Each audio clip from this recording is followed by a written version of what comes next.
চন্দ্রযান আবেগে যখন গোটা দেশ ভাসছিল তখনই দেশকে গর্বিত করেছেন প্রজ্ঞানন্দ।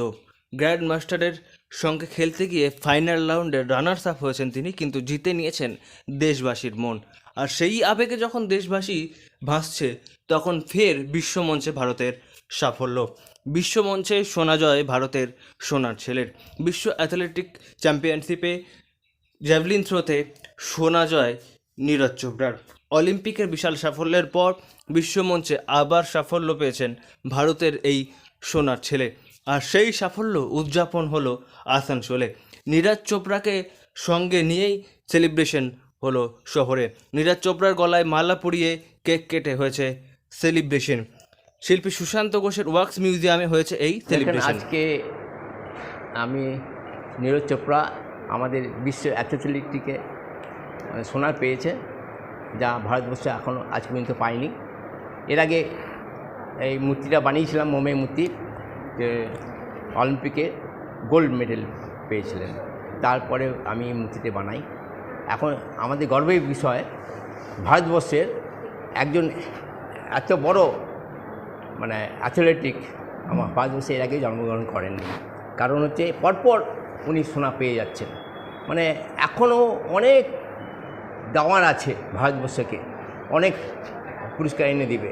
এই জন্য আমি ওনাকে সম্মান জানানোর জন্য একটা মালা এবং ওনার কেক কাটলাম, কেটে ওনাকে সম্মান দেওয়া হলো। প্রসঙ্গত, আসানসোলের মহিশিলায় রয়েছে মোম মূর্তি শিল্পী সুশান্ত ঘোষের মিউজিয়াম। সেই ওয়ার্কস মিউজিয়ামে একাধিক স্টারেদের মূর্তি রয়েছে। সেখানে রাজনৈতিক ব্যক্তিত্বরা যেমন রয়েছেন, তেমনই বিনোদন জগতের অনেকে রয়েছেন, আবার খেলার ময়দানের অনেকেরও রয়েছেন।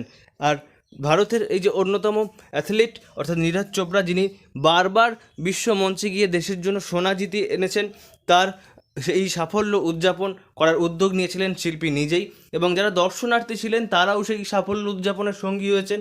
নীরজ চোপড়ার সঙ্গে সেলফি তুলতে দেখা গিয়েছে তাদের, এবং নীরজ চোপড়ার এই সাফল্যে রীতিমতো সবাই আবেগঘন হয়ে পড়েছিলেন। नीरज चोपड़ा फिर से आगे वाले खेल में फिर से गोल्ड मेडल लेके आए और हमारे देश को सम्मानित कर रहे हैं, इसलिए हम लोग इनको फिर से आए हैं। खूब सारा थैंक यू बोलें और बहुत सारा देने की हमारे देश का इन्होंने विदेश में जाके नाम रोशन किया है। जैसे इन्होंने ओलंपिक भी किया था, उन्होंने कल एक वर्ल्ड चैम्पियनशिप में उन्होंने जीता गोल्ड। आने वाले आई विश कि हमारे पूरे इंडियन पीपल का ये विश है कि वो आने वाले हर एथलीट्स में हमारे देश के लिए गोल्ड लेके आए।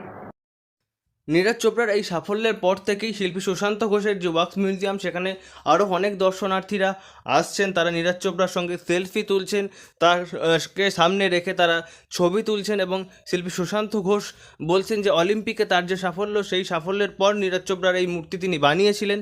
তবে বিশ্বমঞ্চে আবার নীরজ চোপড়ার যে সাফল্য, তাতে করে এই মূর্তি দেখতে আরও অনেক দর্শনার্থীরা আসছেন। আসানসোল থেকে নয়ন ঘোষের রিপোর্ট, লোকাল 18 বাংলা।